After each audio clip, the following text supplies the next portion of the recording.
Hi everyone, good evening. This is Manay Gina Taylor's Vlog. At andito ako ngayon guys kasi meron akong gustong i-share para to sa mga baguhan. So itong video na ito is intended talaga to para sa mga baguhan dito sa larangan ng YT. Kung ikaw is matagal na sa larangan ng YouTube, wag mo nang panoorin kasi hindi ito para sa inyo. Para lang to sa mga baguhan. Para din aware sila, para din may matutunan sila. So, ito yun guys. Last year, 2023,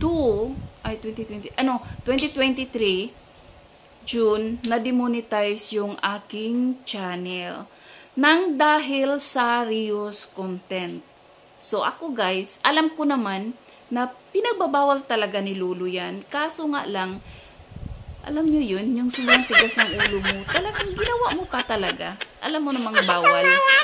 So, yun, ginawa ko. Kasi guys, nung mga first na content ko kasi, mga ano lang siya, mga, parang walang, wala lang, yung pag meron akong nagustuhan na i-video, tapos yung mga araw-araw, kung ginagawa, okay, nagluluto ako, kumakain ako, yun, upload ko lang siya ng upload.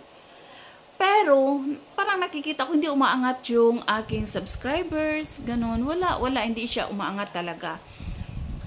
So, may nagsabi sa akin, yung kaibigan ko rin na, ginawa niya rin, yun, halos nagkasabay din kami nga demonetize.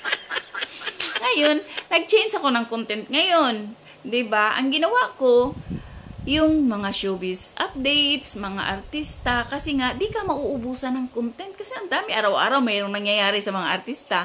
Tsaka marites tayo, kaya dami nating makukuhang pwedeng i-content. So, yun. Ang bilis umangat ng aking subscribers. At ang bilis niya talaga. At nagkapera ako. No? So, ngayon, merong isang malaking content creator na nasa US siya. Meron siyang short video na sa isang artista dito, sikat na artista din dito sa atin. Yun, kinuha ko siya at nire-upload without thinking na talagang bawal yun. So, hindi ko siya inedit, wala talaga as in wala. So, ang ginawa ko, nire-upload ko siya, tapos nilagyan ko lang siya ng caption. Ngayon, umabot ng 1,000,000 views. Napansin nung original na may-ari, di syempre, papalag yun. Nireport ako ngayon. So, ang diba? So, yun ang nangyari. Ngayon, nung 'di ba ang sahuran is June, makikita mo kasi kung magkano na yung sahod mo, 21 every 21. Ngayon, buti ka mo, pumasok pa yung sahod ko bago ako na-demonetize. So, nung pagka-demonetize, wala. Na-realize ko din na wala.